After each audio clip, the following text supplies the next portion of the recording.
Doctor അതുപോലെ തന്നെ doctor ആദ്യമേ സൂചിപ്പിച്ചു ഈ പ്രായമായവരിലെ ഗർഭാശയ രോഗങ്ങൾ എന്ന് പറയുമ്പോൾ ഡോക്ടർ ഉദ്ദേശിച്ചത് ഒരു 35 വയസ്സിന് മുകളിലുള്ളവരെ കുറിച്ചാണല്ലോ. അപ്പോൾ പലപ്പോഴും ഇങ്ങനെ ക്യാൻസറിനെ കുറിച്ചുള്ള ഭയങ്ങൾ ഇവരിൽ കൂടുതലായിരിക്കും. അപ്പോൾ ഇത്തരത്തിൽ ക്യാൻസറിന്റെ സൂചനകൾ എന്തെല്ലാമായിരിക്കും? എന്തൊക്കെ ലക്ഷണങ്ങൾ കണ്ടാൽ നമ്മൾ ശ്രദ്ധിക്കണം?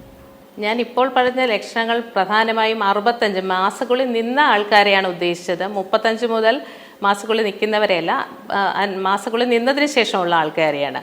ക്യാൻസറിൻ്റെ ലക്ഷണങ്ങൾ പ്രായമായവരിൽ വന്നു കഴിഞ്ഞാൽ അവർ ശ്രദ്ധിക്കേണ്ട പ്രധാനപ്പെട്ട കാര്യങ്ങൾ: മാസമുറ നിന്നതിന് ശേഷമുള്ള ബ്ലീഡിങ്. അത് ചെറിയ തോതിലാണെങ്കിലും വലിയ തോതിലാണെങ്കിലും അത് വെച്ചുകൊണ്ടിരിക്കരുത്.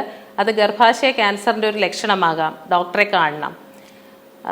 പിന്നെ ദുർഗന്ധമുള്ള യോനിസ്രവം, ബന്ധപ്പെട്ടതിന് ശേഷം ഉള്ള രക്തസ്രാവം, ഇത് ഗർഭാശയ മുഖ ക്യാൻസറിൻ്റെ ഒരു ലക്ഷണമാകാം.